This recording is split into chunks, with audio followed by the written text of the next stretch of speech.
주기도문으로 예배를 시작하겠습니다. 하늘에 계신 우리 아버지, 아버지의 이름을 거룩하게 하시며 아버지의 나라가 오게 하시며 아버지의 뜻이 하늘에서 같이 땅에서도 이루어지게 하소서.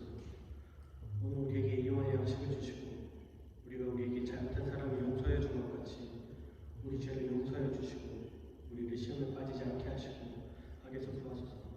나라 권능과 영광이 영원히 아버지의 것입니다. 함께 찬양하겠습니다.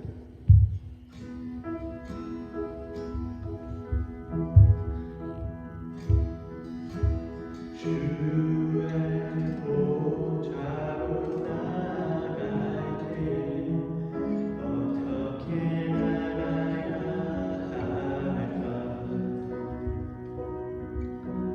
나를 구원한 주의 십자가 그것을 믿으며 가네.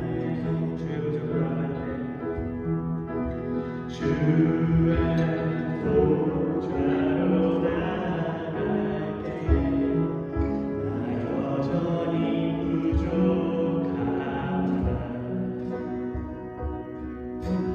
나를 부르신 주의 그 사랑 그것을 믿으며 가네. 자격 없는 내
주님의 영광을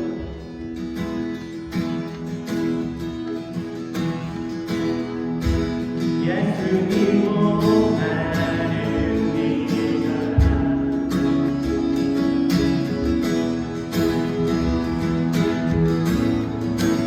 오시던 길을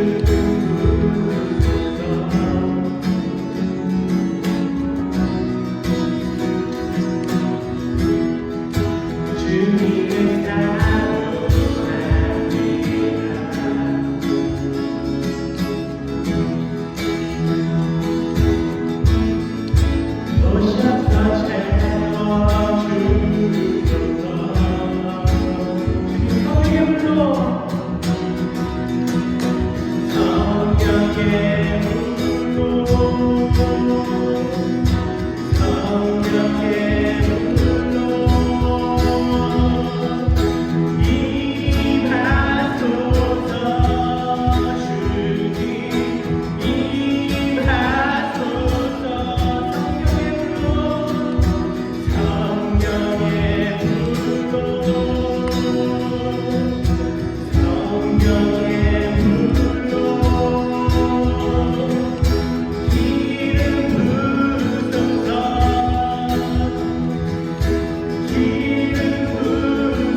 기름 부으소서.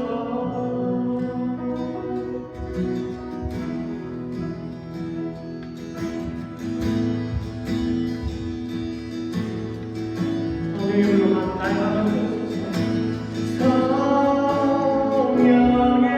물로 나의 맘을 태워주소서. 성령의 물로 나의 영혼 새롭게 하소서. 성령의 물로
성령의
47절입니다.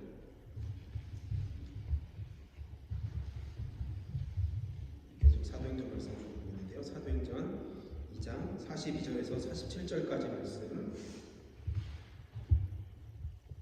같이 합독하시겠습니다. 42절부터 마지막 절까지 같이 읽습니다. 시작. 그들이 사도의 가르침을 받아 서로 교제하고 떡을 떼며 오로지 기도하기를 힘씁니다.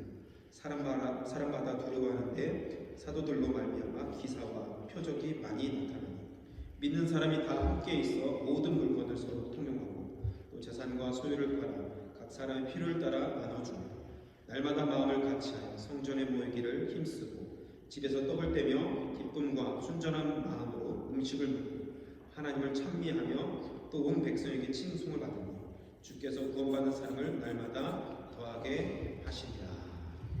아멘. 잠시 말씀에서 기도하겠습니다. 하나님 감사합니다. 이 시간에 우리가 마음을 모아 한 마음 되어서 주님 앞에 나아갑니다. 찬양과 기도로 또 말씀으로 주님 앞에 나아가오니 주님께서 우리 한 사람 한 사람 심령 가운데 성령을 함께 해주시고 아버지께서 각 사람의 필요에 따라 하나님 말씀하여 주시옵소서. 이 시간에 우리와 함께 하신 주님을 찬양하며 거룩하신 예수님의 이름으로 기도합니다. 아멘. 우리 옆에 사람과 한번 인사해볼까요? 잘 오셨습니다. 축복합니다. 서로 잘 아시지만 말을 못하니까 거의 이런 말이 어울릴 정도로 장례 예배하는 같은 그런 느낌도 있는데요. 마음만은 기쁨으로 여러분 눈으로 또 아멘으로 받아해 주시면 우리 가운데 기쁨과 은혜가 충만할 줄 믿습니다. 오늘 말씀은 사도행전 2장 42절부터 47절까지 말씀을 가지고 주님이 세운 교회의 모습에 대해서 계속 보기로 합니다. 제가 2주 전에는 첫 번째 우리가 대면예배 드릴 때는 어떤 말씀 드렸습니까? 베드로의 믿음의 고백 위에 우리 주님께서 주님의 교회를 세우신다고 이렇게 말씀하셨죠. 그러니까 교회는 어떤 설립자의 교회도 아니고 어떤 최고의 헌신을 했다고 해도 그 사람의 교회가 아니라 예수님의 교회라는 것입니다. 예수님이 교회의 머리가 되시고 헤드가 되시고 우리는 바디, 몸인 것입니다. 우리는 몸으로서의 역할만 감당하고 예수님이 머리 되신 예수님만 홀로 영광을 받으시면 우리는 그걸로 족한 거예요. 그래서 무익한 조연이 우리는 할 것을 다 했습니다. 그렇게 말하는 것이 맞는 것이죠. 그래서 우리 모든 성도들은 그런 베드로의 그 믿음의 고백 위에 세워진 주님의 교회라는 것을 믿으시길 바랍니다. 그리고 지난주에는 오순절 성령의 다락방 놀라운 그 사건이죠. 교회가 진짜 이제 탄생이 된 사건에 대해서 말씀했습니다. 그래서 교회는 뭐라고요? 성령님이 시작하신 것이다. 교회는 성령이 없습니다. 그러니까 교회에 성령이 없으면 아무것도 아닌 것입니다. 제도만 남아있고 형식만 남아있고 사람이 아무리 북적북적거리고 아무리 좋은 세션과 무슨 찬양팀이 화려하고 조명을 하고 이렇게 하더라도 그게 교회가 아니라 성령님이 운행하는 교회가 진짜 교회라는 것이죠. 왜냐하면 성령님이 탄생시켰고 성령님 지금까지 인도하셨고 전 세계에 복음을 전파하는 그것도 성령님께서 하시기 때문에 교회는 성령님이 설립하시고 성령님이 이끌어가시는 거예요. 성령님이 부흥도 허락하신다는 것입니다. 그렇기 때문에 우리 교회는 성령이 충만한 교회가 될 수 있도록 기도해 주시기를 부탁드립니다. 오늘은 이렇게 주님이 세우신, 주님이 원하는 교회가 세워졌는데 각 태어난 교회의 모습은 어땠나 한번 그 모습에 대해서 우리가 살펴보면서 도전을 받고 우리 교회도 그런 교회의 모습을 그려가면서 같이 기도했으면 좋겠습니다. 각 태어난 교회, 아주 순결한, 순수한 아기 같은, 지금 아기들이 깨끗하잖아요. 아주 깨끗하고 순결한데 바이러스도 아주 면역부에 안 돼 있는 상태의 아이들이 순결하잖아요. 깨끗한데 그 특징, 순결한 교회의 특징은 무엇인가? 교인들의 모습은 어땠는지에 대해서 잠시 좀 말씀을 나누기로 합니다. 요즘 도시들마다 축제와 행사들이 참 많이 있지 않습니까? 물론 이제 코로나 때문에 이런 행사들이 막 축소가 되고 취소가 되는데 예전 같았으면 지금 캐나다에도 그렇고 여기저기에서 여러 축제들을 가을에 많이 합니다. 그래서 그 도시들을 방문하고 거기에서 축제도 참석하고 이렇게 즐거움을 나누는데 사람들이 이런 축제를 즐기고 나면 또 돌아갈 때는 아주 각자의 길로 쏜살같이 이렇게 흩어진 것을 보게 돼요. 저도 토론토에서 이제 캐나다 데이 때나 이렇게 하면 온타리오 호수에서 이제 불꽃놀이를 하고 하는데 수십만이 모이죠. 몇만 명 모이는 것 같아요. 네, 거기서 모이고 나서 행사가 불꽃놀이 딱 끝나면 끝나기 전에 뭘 벌써 이제 가는 사람이 있어요. 가끔 보면 저 사람 왜 왔지? 다 보지 않고 이미 이제 끝날 거 예상하고 이미 벌써 자기는 제일 먼저 나가게 되는 거죠. 쏜살같이 이렇게 빠져나가지 않습니까? 여기도 그런 사람들이 있을지 모르겠는데 아무튼 오순절 큰 명절이었습니다. 그 당시 큰 명절이었는데 큰 축제가 있은 이후에 성령을 받고 은혜 받은 사람들은 집으로 돌아가지 않았어요. 그들은 하나님의 말씀을 더 듣기를 원했고 교제하기를 원했어요. 믿는 사람들과 더 교제하기를 원했고 그 사람들을 모여서 더 기도했어요. 이렇게 오순절 성령의 역사는 하나의 공동체를 형성했습니다. 그것이 바로 최초의 교회인 예루살렘 교회였습니다. 그러므로 여러분 예루살렘 교회를 잘 살펴보면 우리가 어떤 그림을 그리고 교회를 세워야 될까, 이끌어갈까에 대해서 우리는 알 수 있습니다. 하나님의 백성들에게 가장 중요한 것은 먼저 모이는 것입니다. 그래서 요즘에 코로나 때문에 많이 모이지 못하는데 한국에도 오늘 모이지 못하게 해서 이제 약간 보수 이제 교회나 이런 분들은 막 여러 가지 얘기를 하는데 아무튼 모여야 뭔가 하잖아요. 모여야 기도를 하고 모여야 성경 말씀을 읽고 뭐 예배를 드리고 찬송을 하는데 모이지 못하니까 여러 가지 좀 어려움을 당하는 모습을 보는데요. 함께 모이는 것이 정말 중요한 이유는 경제적인 이유도 아니고 헌금 때문에 모이는 것도 아니고 친목, 그래서 우리가 밥을 먹기 위해서 모이는 것도 아닙니다. 오직 하나님의 말씀을 배우고 찬양하고 기도하고 또 교제하고 서로의 사랑을 나누고 이것을 위해서 모인다는 것입니다. 오늘 말씀 사도행전 교회의 특징을 보면은 다르게 말하면 회심하고 복음을 받아들인 사람들이 변화된 모습을 볼 수 있습니다. 진짜 구원받은 사람들이 변화됐을 때 어떤 모습이 나타나는가 그것을 오늘 본문을 통해서 우리는 알 수 있습니다. 오늘 42절에 보시면 오늘 그것에 대해서 알 수 있는데요. 43절부터 47절은 그것에 대한 부연 설명을 하고 있는 것입니다. 42절이 이렇게 되었다 그리고 그 후에는 그 부연 설명을 하고 있는 거예요. 42절을 한마디로 요약하면 사도들의 가르침을 먼저 받고 그리고 서로 교제하면서 떡을 뗐습니다. 한국 말로 하는 건 떡이라고 나왔죠. 떡을 떼며 그리고 세 번째는 오로지 기도에 힘썼다. 그러니까 세 가지로 이렇게 나눠주세요. 사도의 가르침을 먼저 받고 교제하면서 떡을 뗐고 기도했다. 기도는 제가 지난번에 말씀을 나눴기 때문에 앞에 사도의 가르침을 받고 교제에 대해서 오늘 말씀을 좀 나눌 겁니다. 예루살렘 교회는 첫 번째로 사도의 가르침을 받는 공동체였습니다. 다른 말로 하면 말씀을 사모했던 공동체라는 것입니다. 말씀을 사모했던 것이죠. 여러분 사도들이 주로 말씀을 전했을 때 무엇을 전했을까요? 바로 예수님에 대한 이야기입니다. 예수님의 생애, 예수님과 함께했던 그 시간들, 예수님이 하셨던 그 산상수훈 말씀들, 그 주옥 같은 말씀들, 예수님이 어떻게 사셨는지, 예수님이 그리고 어떻게 죽으시고 부활하셨는지 그게 클라이막스잖아요. 그것에 대해서 사도들이 계속 얘기했다는 거죠. 증거했다는 거죠. 모일 때마다 그 사람들께서 그 말씀을 더 듣기 원했고 그 말씀을 들을 때마다 믿음이 자라나고 성장했다는 거죠. 여기저기서 모인 디아스포라 유대인들이 복음을 듣고 그 말씀을 더 듣고 싶어서 집으로 돌아가지 않고 예루살렘에서 더 머물면서 사도들의 가르침을 계속 받았어요. 매일매일 모였어요. 여러분 성령을 먼저 체험하고 구원을 경험한 사람들에게 가장 먼저 필요한 것이 무엇일까요? 바로 말씀입니다. 말씀을 더 배우고 더 듣고 읽고 연구하는 일에 여러분 최선을 다하시길 바랍니다. 그럴 때 우리는 성장할 수 있는 것이죠. 여러분 이들은 모일 때마다 가장 먼저 한 것이 사도들의 가르침을 받았다.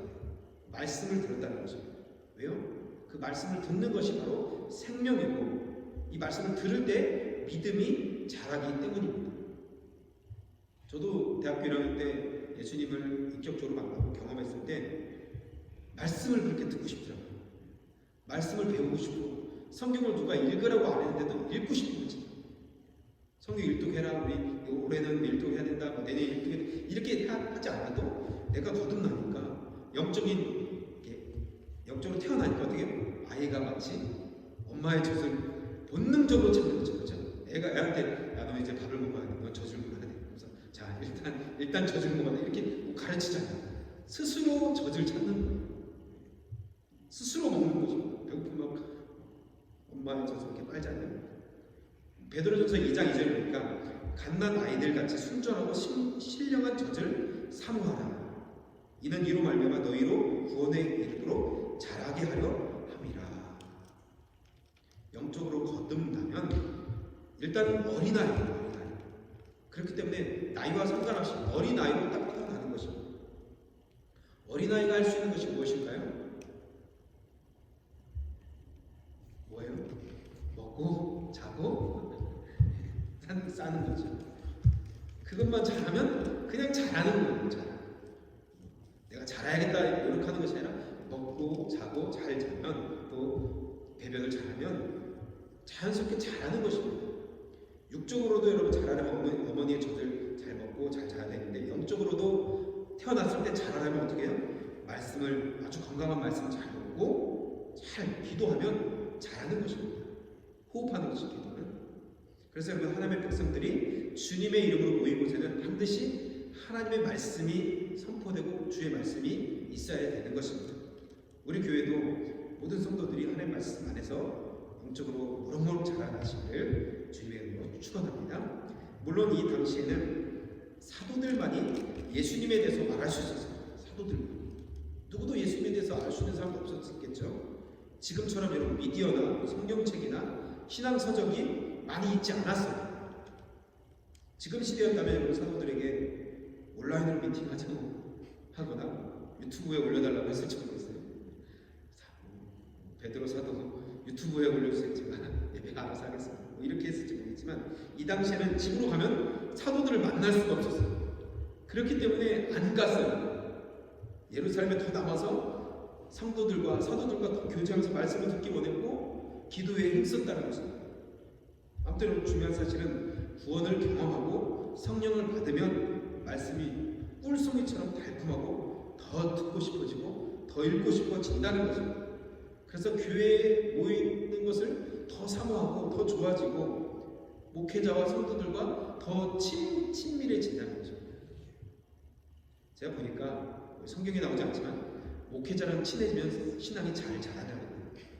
근데 목회자랑 거리를 살짝 두면 이상한 소리도 하고 잘 자라지 않는 것입니다.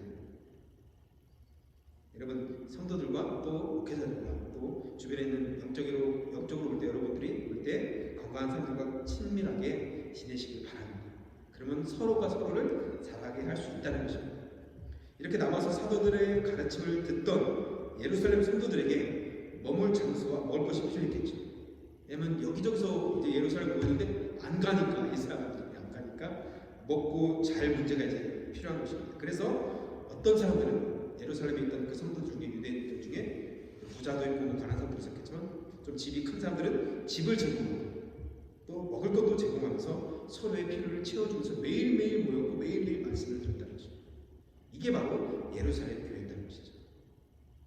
그래서 예루살렘 교회의 특징을 보면은 서로의 필요를 채워주는 예수님의 공동체로서 이제 교회가 한 걸음 한 걸음 이제 자리를 잡아가게 된 것입니다. 예루살렘 교회는 그래서 자주 모였고 모일 때마다 사도들의 가르침을 받고 서로 교제하고 떡을 떼었어요. 그리고 기도에 힘썼습니다. 여러분 교회는 이거면 되는 거예요. 그래서 교회 뭐 여러 가지 막 행사를 놓고 막 이것저것 넣는데 요즘은 그것이 아니라 정말 중요한 것은 찬양하고 주님을 찬송하고 말씀을 듣고 기도하고 교제하면 되는 것입니다. 또 필요에 따라 자기 것을 나누고 그게 바로 다른 말로 헌금이겠죠. 교회는 여러분 콘서트장도 아니에요. 교회는 여러분 극장도 아닙니다. 와서 구경하고 또 입장료 내고 하는 것이 헌금을 하고 잘 봤다고 잘 못썼네. 오늘 목사님 말씀 괜찮은데 야 성도들과 참 좋았다고 자 이제 끝하고 무슨 입장료 내듯이 나가는 것이 아닌 거죠. 모이면 주님만 바라보면서 같이 찬양하고 찬양하면서 또 기도하고 또 주의 말씀을 듣고 그 말씀대로 지키려고 다짐하고 결단하고 돌아가서 세상 가운데서 빛과 소금의 역할을 감당하는 것이 바로 진정한 교회의 모습. 모습이라는 것입니다. 우리의 모습 가운데 이런 교회의 모습이 나타나기를 주님의 이름으로 축원드립니다. 오순절 성령 받은 그들은 말씀을 듣고 그래서 전도하기 시작했어요. 야, 내가 오늘 사도에게 들으니까 이런 말씀을 했어. 야, 예수님이 이렇게 말씀하셨대. 야, 대단하지 않아? 예수님이 진짜 이렇게 십자가에서 죽으시고 부활하실 때 그 사람들 진짜 증인이야. 한번 같이 가보자. 같이 말씀 듣자. 이렇게 하면서 사람들 데려오고, 물론 그 말만 듣고 온 것이 아니라 그들 자신의 변화가 있었기 때문에 사람들도 그들 안에 도전을 받고 오게 된 것입니다. 그래서 전도했고 그 사람들이 왔을 때 세례를 받고 또 말씀을 듣고 양육을 받고, 그래서 계속 이렇게 하면서 교회가 계속 성장하게 된 것입니다. 여러분, 사람이 모이면 먹을 것이 필요하잖아요. 은혜 받으면 배고프더라고요. 열심히 은혜 받으면 배가 고파요. 교회에서도 여러분 어떻게 보면 먹는 것도 참 중요합니다. 요즘에 우리가 밑에 지하실 못 쓰잖아요. 얼마나 속상하지. 모실 때 그때 한번 그래서 한식도 한번 먹어보고 서로 교제도 하면서, 특별히 새신자들은 예배도 잘 모르고 찬양도 잘 어색하고 기도도 참 어색해서 먹다 보면 은혜 받고, 먹다 보면 어느 순간 신차가 되고, 먹다 보니까 직분자 되고 은혜 받고 하나님께서 헌신한 사람이 돼 있더라고요. 표현을 그렇게 했지만 우리 병주인들 그런 얘기 있잖아요. 뭐 좋은 거 준다고 해서 갔더니 그때부터 지금까지 교회 나오는 사람이 된 것이죠. 저도 그랬어요. 저도 고등학교 때인가요? 저는 다른 케이스인데 교회 가니까 예쁜 애들이 많더라고요. 그래서 여기 너무 좋다. 좋은 얘기도 막 해주고, 그때는 뭐 남고만 다니다가 남자 고등학교만 다니니까 얼마나 삭막해요. 맨날 목이 나오고 남자들은 그렇잖아요. 딱 교회 가니까 너무 부드럽게 뭐 형제님 오셨습니까? 다음 주에 또 봬요. 웃으면서 카드 써주고 안 갈 수가 없더라고요. 그렇게 해서 계속 다니다 보니까 지금까지 저도 예수를 만나고 주님 앞에 이렇게 나오게 되었습니다. 여러분, 그래서 교회는 사랑이 넘칠 때 그 사람이 그 사랑 안에서 주님의 사랑을 경험하고, 우리가 사랑할 때 우리를 통해서 주님을 만나는 것입니다. 그리고 그 사랑이 흘러갈 때 하나님 그 사람을 만나주고 말미암아 그 사람이 하나님의 백성이 될 수 있는 것을 보게 됩니다. 그래서 먹는 것이 참 중요해요. 빨리 이 문제가 해결되고, 그러니까 풍성히 은혜 받았으면 풍성히 먹고 또 돌아가서 하나님의 사람으로서 이렇게 한 주 동안 사는 그런 삶을 좀 살았으면 좋겠는데요.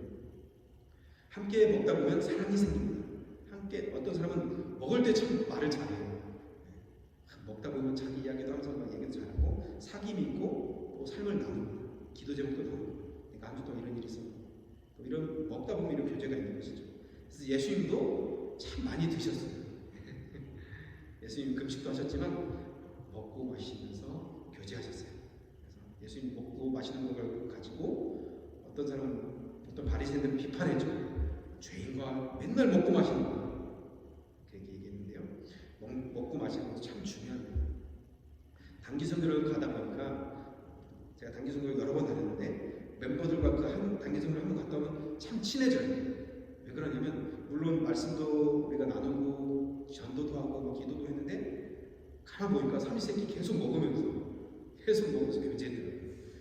돌아가면서 교제하고 먹고 하니까 서로 이렇게 나누고 또 먹고 기도하고 계속 이게 며칠, 한 열흘, 일주일, 뭐 2주일 하다 보니까 서로 아주 친근해지는 것을 보게 됩니다.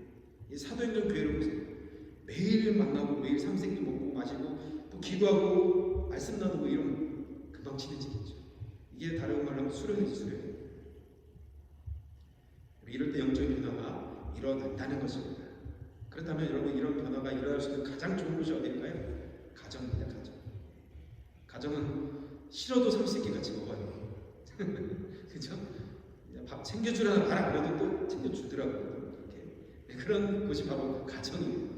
그러니까 삼시세끼 먹으면서 거기에 영적인 것만 딱 플러스하면 거기가 초대교회가 되는 거예요. 교회가 된다는 것입니다. 여러분 가정이 예루살렘 교회처럼 여러분 풍성한 나눔이 있기를 주님의 이름으로 축원합니다. 그래서 이런 영적인 변화, 은혜 받은 사람들의 공통점이 있는데요. 그 공통점이 오늘 말씀을 한마디로 요약하면 나눔입니다. 은혜 받은 사람은 은혜를 나눌 수 없다는 것은 받은 게 없다는 거예요. 영적인 것을 받으면, 은혜 받으면 간증하죠. 나 오늘 예배 가운데 이런 말씀을 내가 받았어. 나 오늘 예배 가운데 찬양하는 가운데, 기도하는 가운데 하나님이 감동을 주셨어. 이런 음성을 주셨어. 그걸 나누게 되었습니다. 이것이 바로 전도가 됩니다. 또 이런 사람들은 자기 것을 나눕니다. 이게 바로 다른 말로 하면 섬김이고 봉사라고도 할 수 있습니다. 용서받아본 사람이 남을 용서할 수 있어요. 사랑을 많이 받은 사람이 다른 사람도 사랑할 수 있는 것입니다. 그래서 여러분 자녀들을 많이 사랑해 주셔야 돼요. 훈계한다고 너무 가르치려고 하면 잘 말 안 들어요. 근데 사랑해주고 괜찮아. 사랑의 이름은 그냥 해결되는 경우를 많이 보게 됩니다. 사랑이 그 사람을 변화시킨다는 것입니다. 그래서 예수님도 베드로에게 부활하시고 물어보신 것이 뭐예요? 세 번 물어보셨잖아요. 부활하시고 그 호숫가에서 이렇게 조반을 준비하시면서 3번 물어보셨어요. 똑같은 거죠. 네가 나를 사랑하느냐. 그렇죠? 사랑이 최고인 것입니다. 그래서 기독교는 한마디로 표현하면 사랑입니다. 사랑. 기독교는 어떤 형식도 아니고 어떤 룰도 아니고 율법도 아니라 사랑이에요. 내가 주님께 그 사랑을 받았기 때문에 이 사랑 그냥 나누는 거예요. 그러면 되는 것입니다. 우리에게 그 사랑이 충만하지 않으니까 안 되는 거예요. 우리에게 그 사랑이 충만할 때 그냥 누구만 봐도 그냥 나누고 싶고 그 사람을 사랑 표현하고 싶은 거예요. 여러분 연애할 때하고 생각해보세요. 사랑이 충만하니까 알아서 나누잖아요. 그죠? 100일이든 1000일이든 나누잖아요. 서로. 하지 말라고도 하고 같이 나 혼자 가도 그냥 굳이 따라와서 끝까지 배우는 거예요. 안 해도 되는데 사랑이 넘치니까. 여러분 우리 안에 그런 예수님의 사랑으로 넘쳐서 그 사랑으로 다른 사람을 사랑하기를 바랍니다. 그게 바로 초대교회 성도들의 모습이었습니다. 예수님의 사랑을 받으니까 내가 다른 사람을 사랑할 수 있는 사람이 된 것입니다. 심지어 그 사람들은 누구까지 사랑했어요? 원수까지. 그 원수가 누군지 아세요? 사도 바울이었어요. 사도 바울. 그리스도인들의 최고의 원수 1번 누가면 사울. 저 청년 진짜 우리 원수다. 완전 원수다. 쟤한테 잡히면 죽는 듯 다 도망가요. 그럴 때 이 사도 바울이 다메섹으로 올라온 중에 빛을 보면서 예수님 만나잖아요. 부활하신 모습 완전히 변화되는데 성도들은 의심했어요. 사울이 쟤 거짓말하고 우리의 아지트를 알기 위해서 쟤 분명히 쟤 속이는 거예요. 거짓말. 근데 아나니아가 그걸 증명해주면서 바나바가 증명해주면서 원수를 받아들이잖아요. 그 사람. 그런 공동체로 교회라는 것입니다. 교회. 여러분 원수까지도 받아들일 수 있는 공동체가 우리 썬거리 한인교회가 되기를 주님의 이름으로 축원드립니다. 그 사랑이 넘쳐서 그 사람을 덮어버리는 그 사람도 품을 수 있는 것입니다. 누구도 못 품을 수 사람이 없다는 것입니다. 예수님이 나를 품어주셨는데 나도 그 사람 품는 것이 당연한 것 아니겠습니까? 혹시라도 우리 가운데 그런 관계에 좀 어려운 사람이 있다면 그 사람을 위해서 기도하시기 바랍니다. 하나님 저 사람을 사랑할 수 있는 마음입니다. 저 사람을 용서할 수 있는 마음입니다. 왜냐하면 예수님이 나를 그렇게 사랑하시고 나를 용서하셨기 때문에 나도 그 사람을 사랑하고 용서할 수 있도록 주의 마음을 부어달라고. 여러분 내가 용서하지 않으면 일단은 내가 은혜가 막혀요. 내가 그 사람에게 잘못된다면 하나님의 그 관계도 올바로 되지 않은 경우 많이 보게 됩니다. 그래서 내가 이 땅에서 화평하고 그럴 때 하나님과도 화평할 수 있는 것입니다. 그게 바로 십자가죠. 이웃과도 화평하고 위로도 화평한 것이죠. 이 땅에서 물 매면 매일, 이 땅에서 풀면 풀린 것입니다. 용서에도 바로 적용할 수 있는 거예요. 내가 저 사람 용서하지 않으면 하나님도 나를 용서하지 않는 거예요. 내가 하나님을 어떻게 용서를 구할 수 있어? 넌 저 사람 용서하지 않으면 나에게 용서를 구하는 거야. 이렇게 얘기하지 않을까요? 말이 안 되지 않습니까?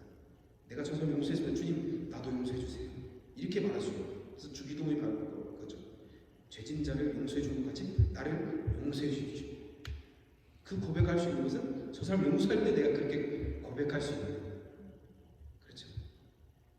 그렇기 때문에 이 초대교회 성도들은 그 예수님의 사랑과 용서를 충만히 받았기 때문에 사울을 받아들일 수 있었던 거예요.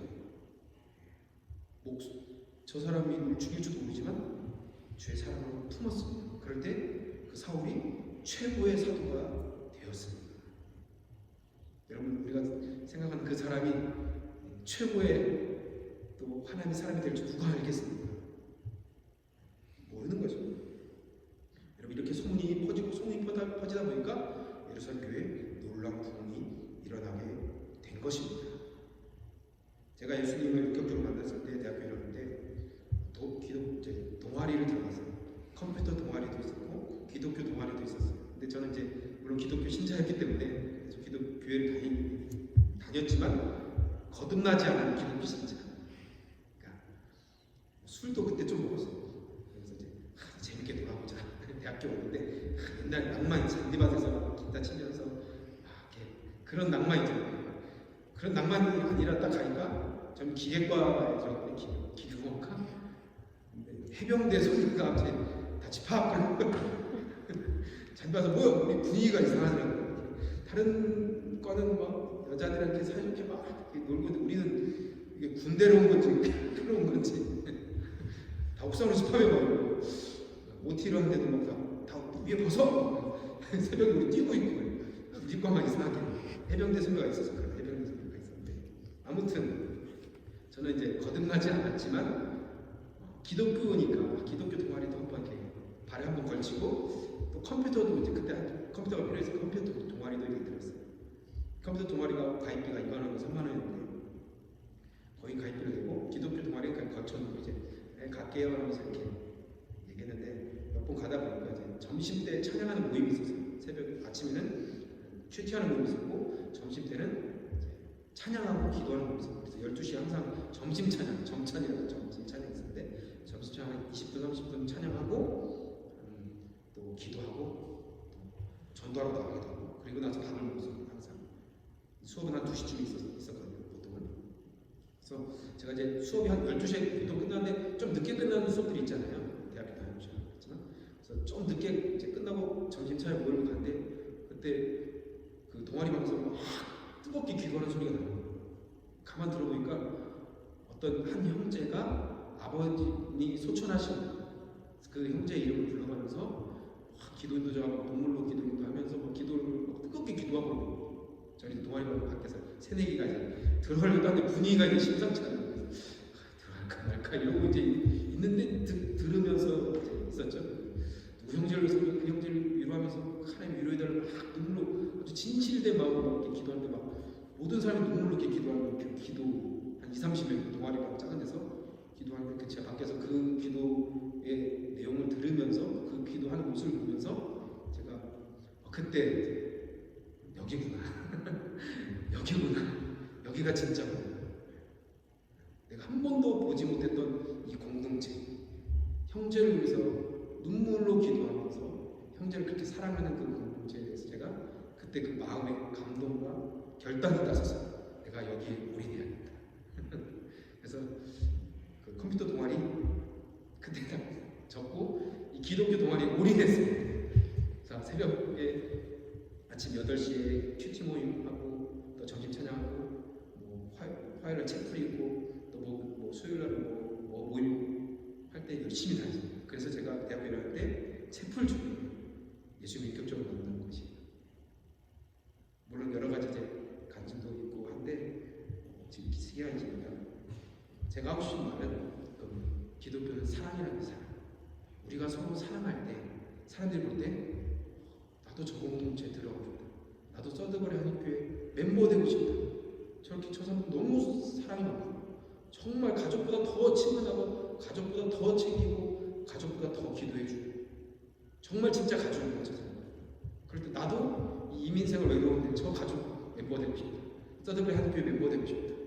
하려면 우리가 사랑이 넘치면 사람들이 그 사랑을 보고 알아. 나도 그 교회 가고 싶은데 누구도 왜 말 안 해주지? 왜 오라고 안 하지? 기다리고 있는 사람들이 생긴다는 거예요.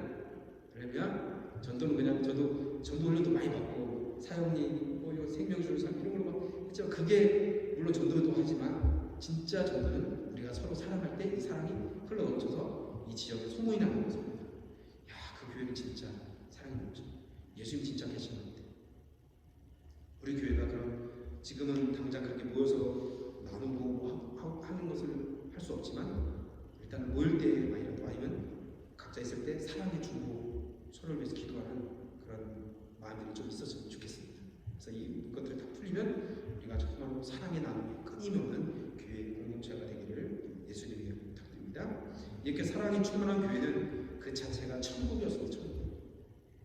거기 가면 너무 좋은 거예요. 그 사람들과 가면 너무 좋은 거예요. 기쁜 거예요. 그냥 충만한 거예요.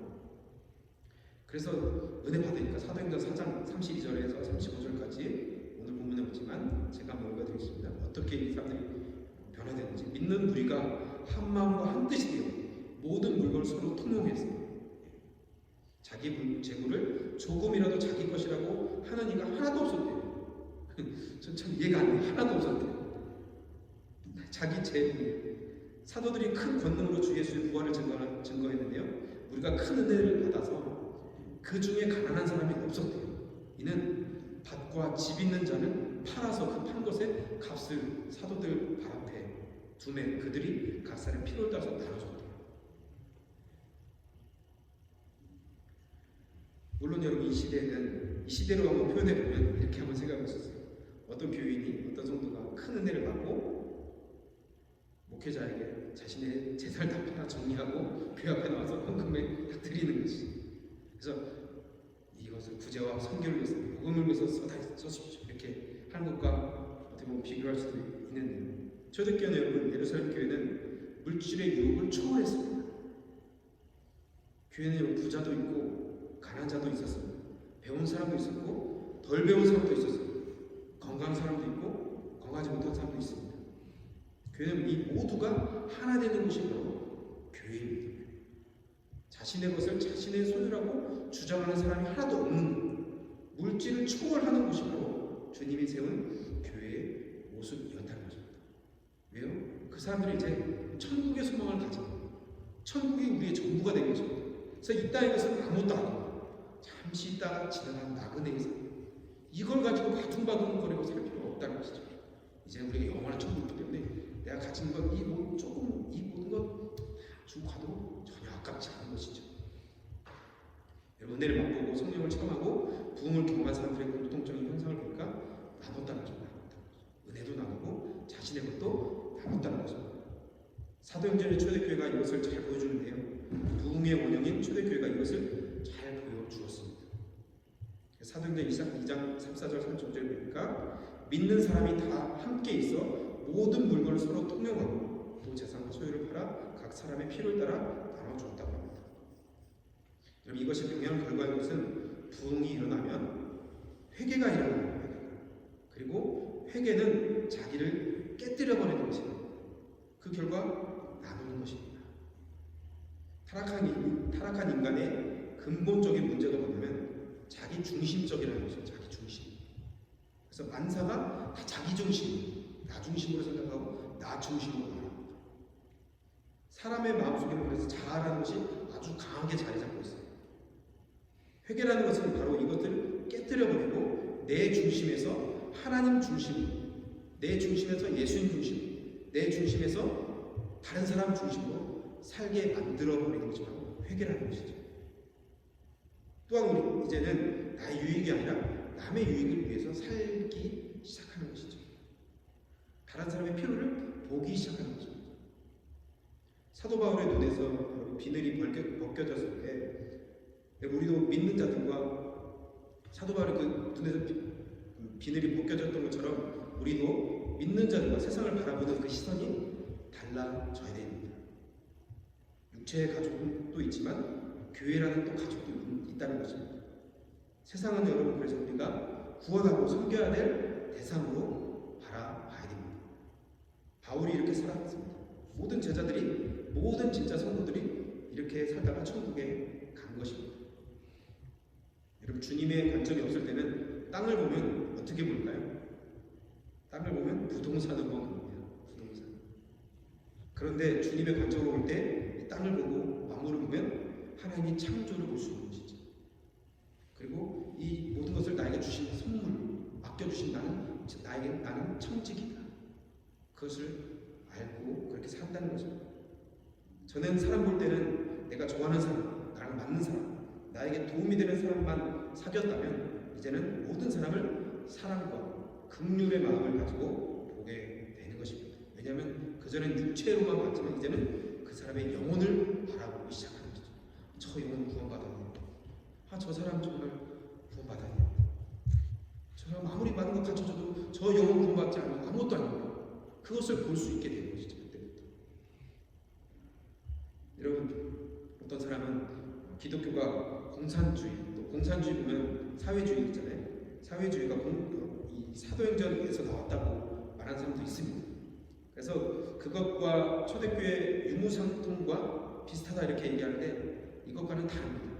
공산주의는 여러분 인간의 능력에 차등을 무시하고 제도로서 강제로 평등한 사회를 만들려고 했던 것이 바로 공산주의, 사회주의입니다.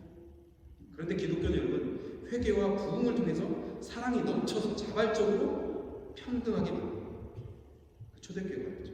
자발적으로 내놓았기 때문에 가난한 사람도 없고 부한 사람도 없어지는 이 평등한 사람.